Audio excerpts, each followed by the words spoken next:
Hello. I hope you enjoyed that song. I never get tired of it.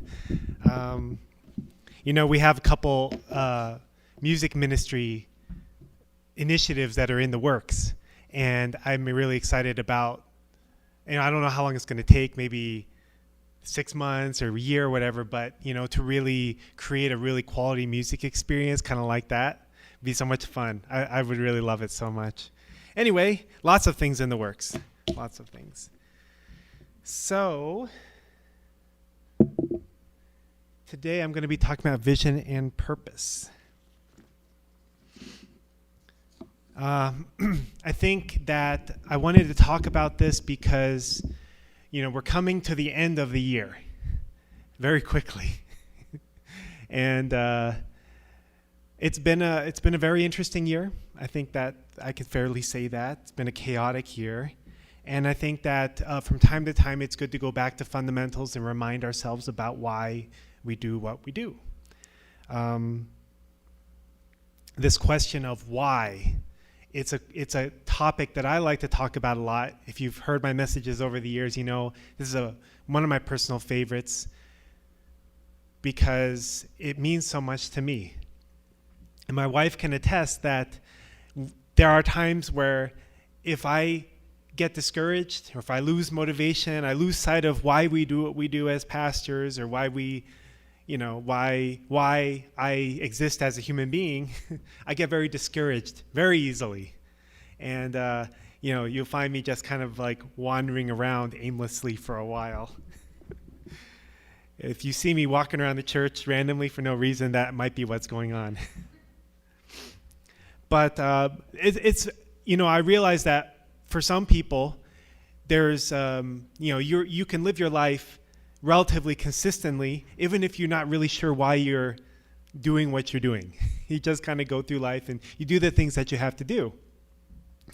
I have a really hard time with that. I have a really hard time to do the day-to-day things without being really connected to my reason for existing. But I think that all of us, to some degree, this is a really important question that maybe we ask ourselves from time to time. Maybe we ask ourselves every day, why am I here?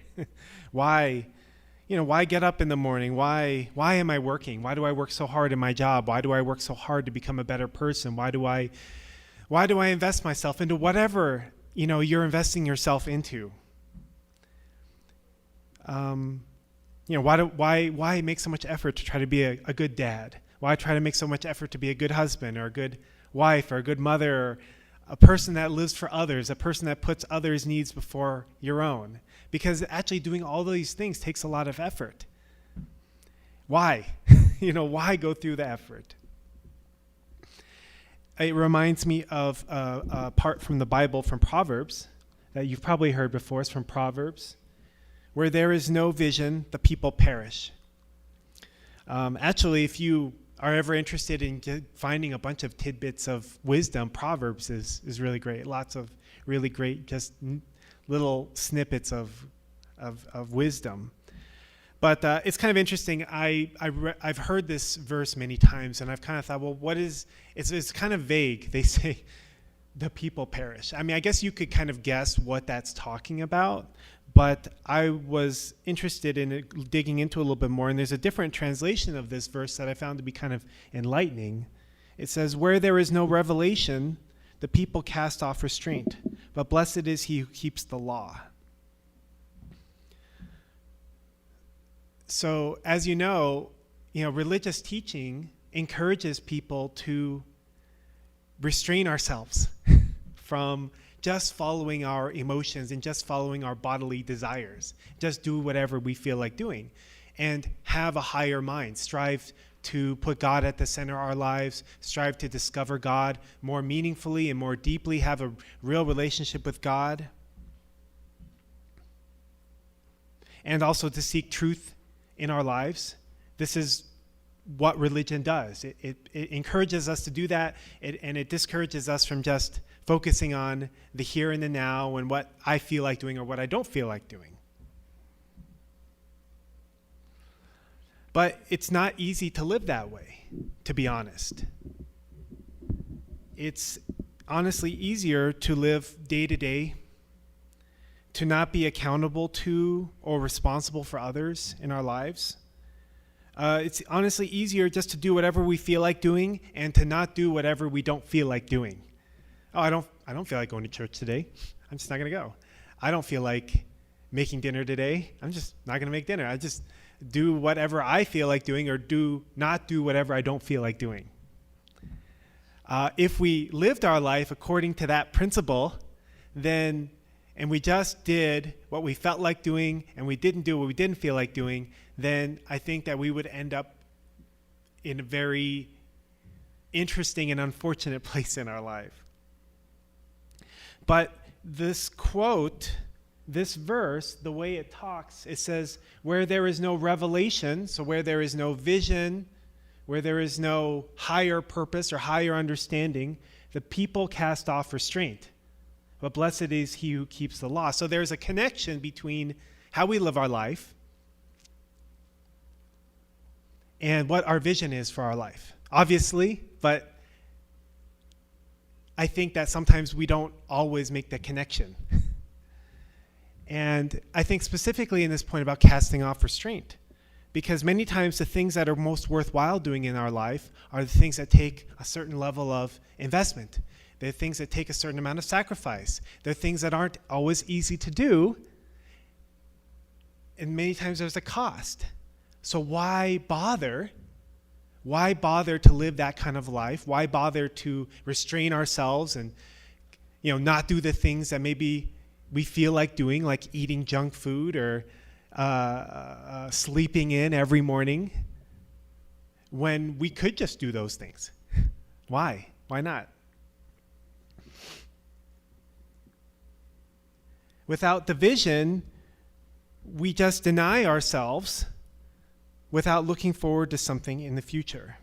So, in our church, we encourage our children to keep their purity, to work on their family relationships, to be a filial child, right? Love your parents, love your siblings, be a generous person, live for others. We encourage them not to date. We tell them, when you get older, we'll work together to find a great wife or a husband for you together. And it's a beautiful cooperative effort of children and parents, but it's not the norm. None of those things are the norm in this world. They weren't the norm when I was growing up, and I think that they're even less the norm nowadays.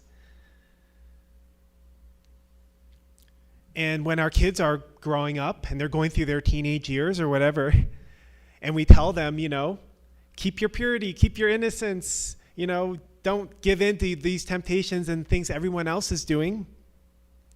The first question, just like the first question that kids have all the time, is going to be, why? Exactly. Why? Why should I do that?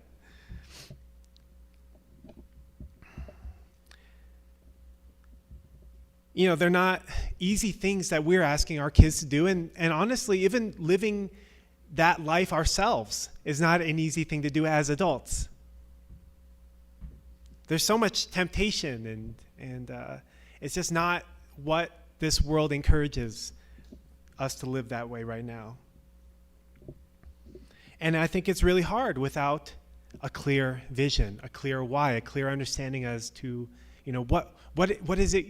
Not just don't do this or don't do that or whatever, or do this, but what kind of life are we creating? What does that look like in your future? There's a really nice quote here from Reverend Moon. He says, "A parent telling his child, become a person who knows God, gives the greatest teaching." So it's something to think about, what is my vision for my life? What kind of vision do I want to implant into the lives of the people around me? What kind of vision do I want to implant into my children? You may think, oh, my children are grown up, or people, make their own decisions. But actually, so much of how we treat other people, whether it's our spouse, our kids, our parents, our coworkers, is based off of how we perceive them. If I think, oh, this person is the way they are and they're never going to change, Have you ever felt that way about your kids? I have, and my kids aren't even like teenagers yet. She's never going to change. It doesn't matter what I do or what I say. It doesn't matter. Then you're going to treat them a certain way with that same attitude.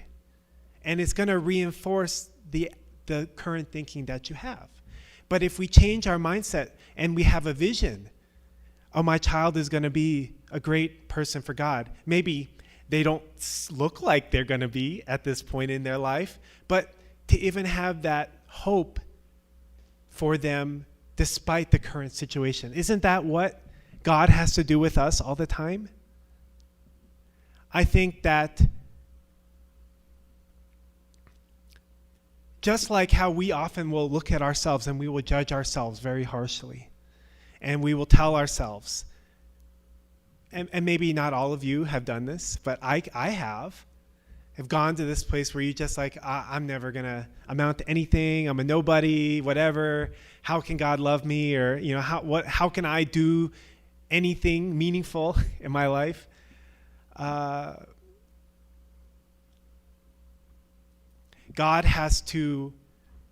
looks at us and he sees that and he hears that and he believes in us. Even though maybe we don't look like we're at that place in our life, maybe we don't even believe in ourselves, but God chooses to believe in us because that's who God is. And so part of our journey in life is discovering how we can become more like God, how we can be more unconditional in how we see other people in our lives and not give up on them, not give up on ourselves, have a greater vision for others, because that will actually impact the way that we relate to those people. And having a vision this is something that Dr. Young's been talking about a lot this last week. And also, I used to read this, I used to follow this pastor, Andy Stanley in Georgia. I really like him a lot.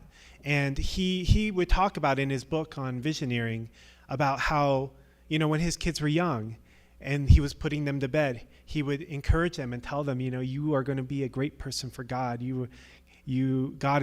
God loves you so much. You're going to be a great person for God in the future. And he would, even though not really knowing or even not knowing how things would turn out with his kids, because there's no guarantee, right? But just planting that seed, I thought was so beautiful. Because I think that a lot of times it's really easy to just think that whatever happens, happens. But I don't think that is the way that God intended us to live our lives.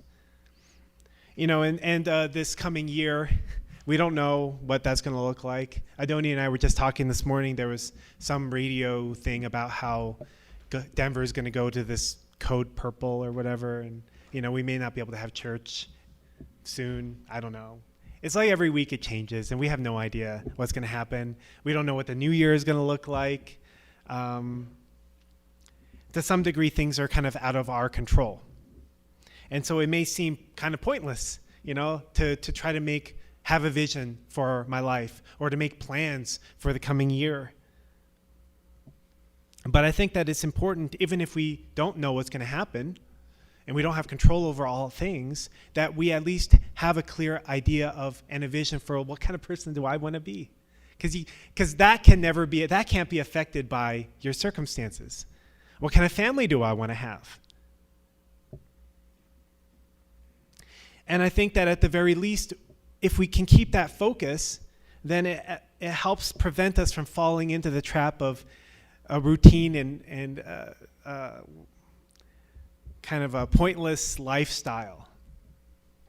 Because without a vision, it's really easy to just live life selfishly. But it's not enough just to say words. Oh, this is, you should try to live like this. You should try to be this kind of a person. But we also need to model what we want for others in our own life. We need to try our best with what we have. Here's another verse or excerpt. No. Oh.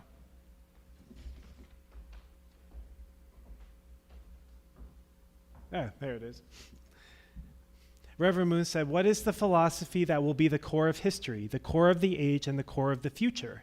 In other words, what would be the center of a global philosophy that can be the fruit of history, the center of the age, and the origin of the future?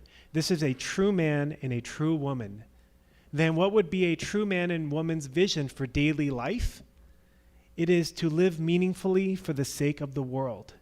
Their loving each other is for the sake of the world, and their having sons and daughters is to provide the motivation for loving the world more. This is the philosophy we are upholding.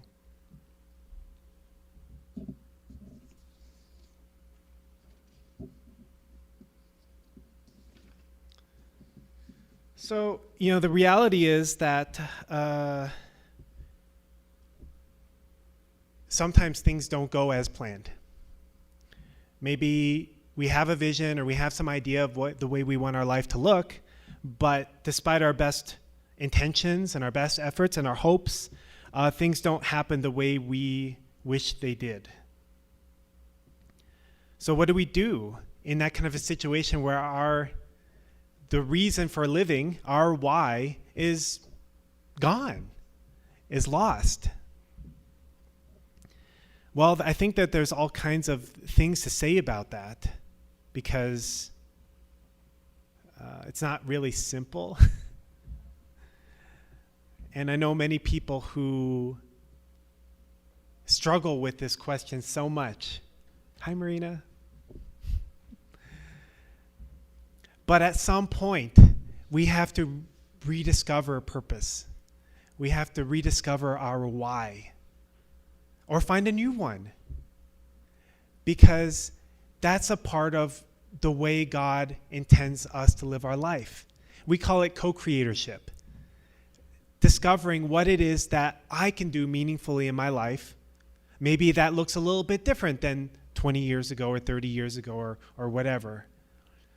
But what is it that I can live for in my life right now? What is it that I can sacrifice for? What is it that I can invest into now that's going to be meaningful but also give me meaning?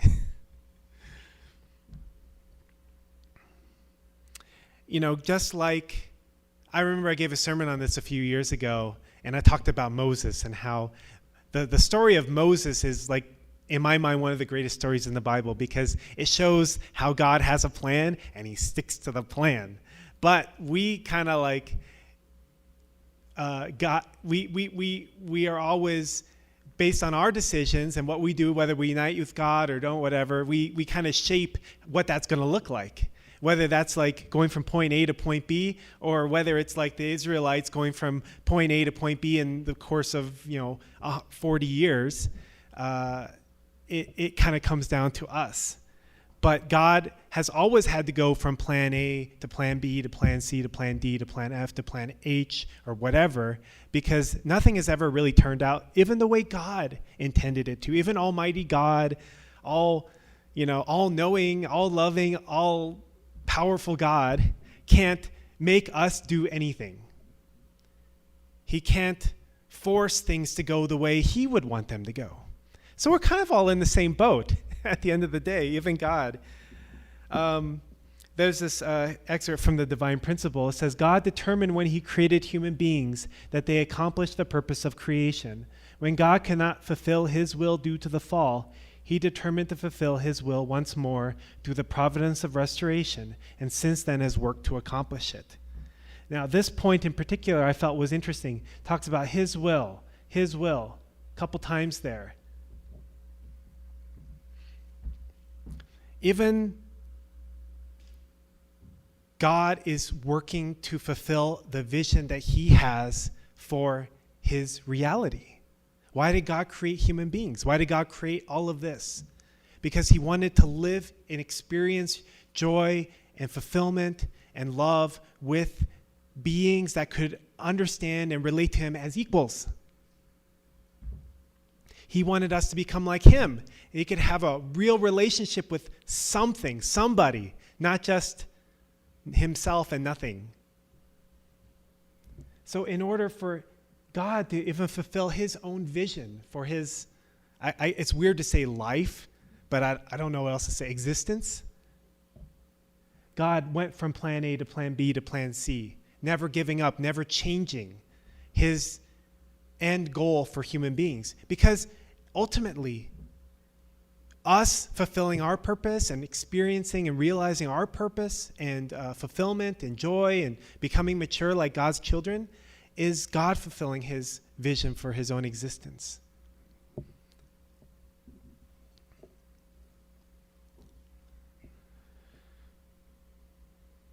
So even though God has had to change the direction and path of things over the years, his end goal is never changed.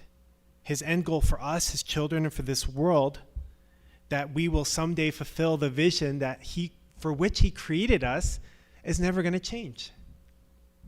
And we will get there because of that reason alone, because God will not change. God will not give up on us. God will not give up on his vision for himself. However, we are not like that.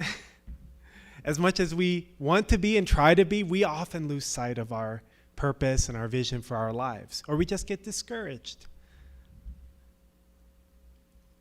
So it's easy to lose sight of our vision and our purpose for our own lives. So we need to be reminded from time to time. We need to refresh ourselves from time to time, or maybe we need to find a renewed vision or passion in our lives from time to time. So I want to share a few excerpts from this book called The Purpose-Driven Church. And for those of you who've been here a long time, you've heard me talk about this book before. I did like a 60-day snippet video series about it. I guess you could call it a vlog. But this book has been really instrumental in us getting to where we're at in our ministry now 6 years later after coming here. And it's written by a pastor, Rick Warren. He's a really well-known Christian pastor in California. I love him so much. I had the opportunity to meet him a year ago or so. Maybe it was 2 years ago. And he just for those of you who don't know anything about him, he felt a calling from a very young age to become a pastor. And he found, he did a bunch of research on where would be a great place to start a church. And he researched Southern California. And he felt, this would be a place where I really would like to start a church. So he sent a letter to a guy in California, a bishop or something, saying, I would really like to start a church here. What do you think about that? And then at the same time he was mailing the letter, that same guy mailed him a letter saying, hey, this area could really use a church. How would you feel about starting a church here? And their letters crossed paths in the mail, and they got them at the same time. So he really felt, this is confirmation, like this is where I need to be. So he packs up his family, his wife, I think they have a newborn or she was pregnant at the time, no family, no relatives in the area, no money, and they just go out there and they just start a church. And they start with nothing. And today, how many years later is it now? 40 years, 50 years later, they've started many satellite churches, and they have well over 100,000 full-time, regular, involved members. And he wrote a book called The Purpose-Driven Church, and there's just a ton of wisdom in there, and I wanted to share a couple things with you that are related to this topic. He says, many churches are barely surviving because they have no vision. They limp along from Sunday to Sunday because they've lost sight of their purpose for continuing. A church without a purpose and mission eventually becomes a museum piece of yesterday's traditions. Nothing discourages a church more than not knowing why it exists. On the other hand, the quickest way to reinvigorate a plateaued or declining church is to reclaim God's purpose for it and help the members understand the great task the church has been given by Christ. The vision of any church always fades with time unless it is reinforced. This is because people become distracted by other things. Restate your purposes on a regular basis. Teach them over and over. If you serve in an existing church that has plateaued, is declining, or is simply discouraged, your most important task is to redefine your purpose. Forget everything else until you have established it in the minds of your members. Recapture a clear vision of what God wants to do in and through your church family. Absolutely nothing will revitalize a discouraged church faster than rediscovering its purpose.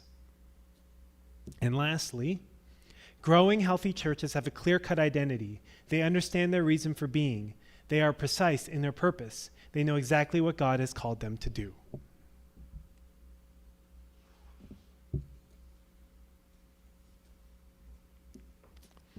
So we kind of discovered this about 3 years ago, and we put into practice the basic understanding. And maybe if you remember, we spent a long time going through our vision statement and kind of rediscovering, like, what is our purpose for existing as a local church?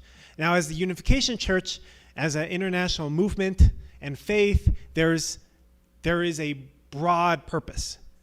But we really wanted to define what is our purpose of our little Colorado family church. Like, what do we want to accomplish? Like above and beyond also the national and international calling. So that's why we came up with our vision statement at the back of the chapel, which I'm going to go over with you in a minute. But I guess I was kind of reminiscing on this experience and how discouraged many times I think we have been, and this church has been at times. I think that we've unfortunately gone through many unfortunate kinds of situations that maybe we didn't have to experience, maybe we didn't have to go through, but they happened. And I think that there's a part of me that just wants to allow things to just be. Like, well, we just reap the fruits that we've sown. But there's another part of me that really believes that God still has hope and a vision for the Unification Church to be able to do great things. And I can't shake that. I just can't shake that feeling no matter how much sometimes I want to. So just briefly, I want to go this is just to refresh us on the vision statement that we made, that we talked about. We spent like a year and a half going over this, right? And it's just been a while, and it fades and we forget. And I think it's a good vision. And I think that actually when we take this vision and we look at where we were 6 years ago and where we are now, it's amazing how much closer we are to the vision than we were when we started. So yes, thank you. So anyway, that's just a I guess, prep. So anyway, here we go. We are a place where people from all walks of life can find love, acceptance, inspiration, guidance, purpose, joy, and fulfillment. We are a church that isn't a church, but a family where the experience of community, love, and God's grace abound. We are every person growing to spiritual maturity through studying God's word, prayer, making devotions, small groups, and taking on a ministry to care for the needs of and give to others. We are equipping every person for a significant ministry by helping them discover the gifts and talents that God gave them. We are building God-centered marriages and families that are the dwelling place of God and the cornerstone of a healthy society. We are sharing with the people of the Denver area truth that has been hidden in the Bible until now, God's original purpose of creation, how humanity fell away from God, and our path to returning to God's ideal and dream. We own a beautiful and modern building that serves as the hub for all our many family and faith-based activities going on throughout the week. We are a community that embodies the legacy of living for the sake of others and building the kingdom of heaven here on earth that our founders, Reverend and Mrs. Moon, whom we call the true parents, have passed on to us. So, I remember when we first came up with this vision, I really had to, we really had to say over and over again, we know we're not anywhere near this. We know we're not here, but this is something to strive for. This is something that maybe we get discouraged sometimes. Maybe we deviate sometimes. Maybe we get, there's a disappointing situation that happens, but we know where we're going. And so even if we get discouraged, even if we have a difficulty along the way, we just correct ourselves and we keep going towards whatever that vision is that I want for my life. So this is really just taking your personal vision and applying it to the church level, at the community level. It's really nothing more complicated than that. But we need to have a vision. We need to have a vision on all levels. We want to have a vision for our children. We want to have a vision for our lives. We want to have a vision for our families. We want to have a vision for our church. And we want to have a vision for our society. And keep striving to achieve that vision. There's a movement called the FIRE movement. Have any of you heard of that? Okay. The FIRE movement is financial independence and retiring early. And yeah, I know.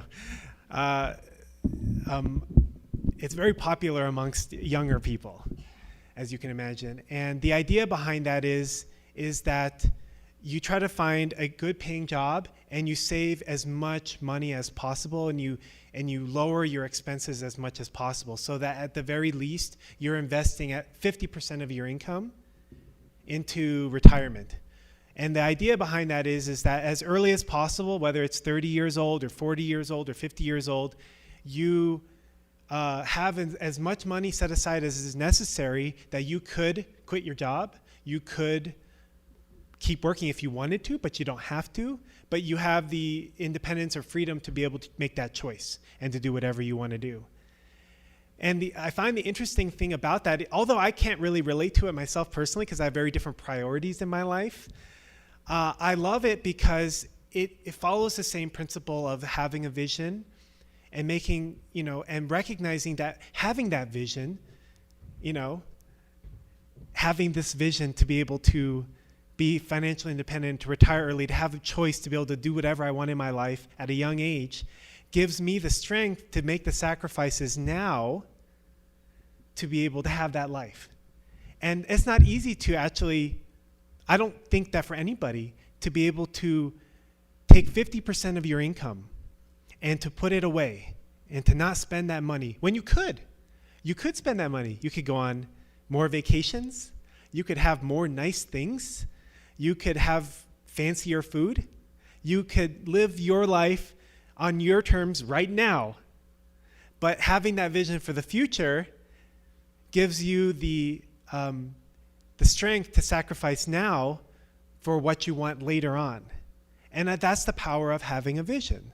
Having a vision gives you the power to make whatever sacrifices are necessary now to be able to make that happen, whether it's for our own lives, for our kids, for retirement, or whatever it is. And so without having the vision, there is very little reason to sacrifice anything, because it's much easier just to live in the moment and to enjoy the moment. So, and I'm not necessarily saying that everyone should do the FIRE, but the principles are the same. So I just wanted to share that to remind ourselves, why do we exist?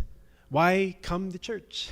Why tithe? Why, why invest ourselves? Why invest ourselves even in our day-to-day life? We need to find that. If we don't know what that is, we have no power. We have to find that. We can ask God, what is my purpose? Why do I exist? What can I do? So that's my message for today. Thank you so much, and please join me in prayer.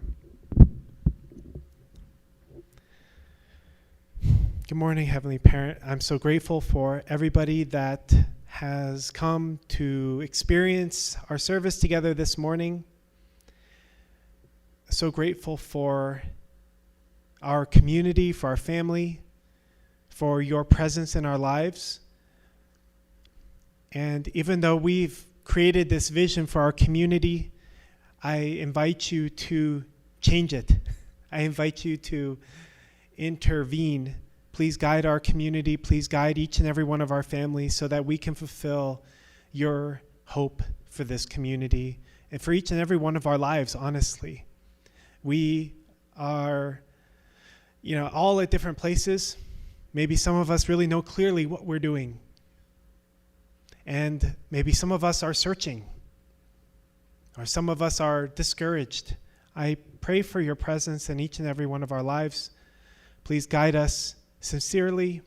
I pray that we can open our hearts. We can be open to receiving your guidance for our lives, Heavenly Parent. We know that no matter what you tell us, no matter what direction you guide us, it's good, because you are the God who will never give up on your vision for your children and the hope and the goal that you have for each and every one of us. And I pray that we can experience the joy of finding and discovering and working towards that in our own lives. I offer this prayer on behalf of all of us, and in my name, Michael and Adonia Hentrick, a blessed Central family. Amen and adieu. Thank you so much.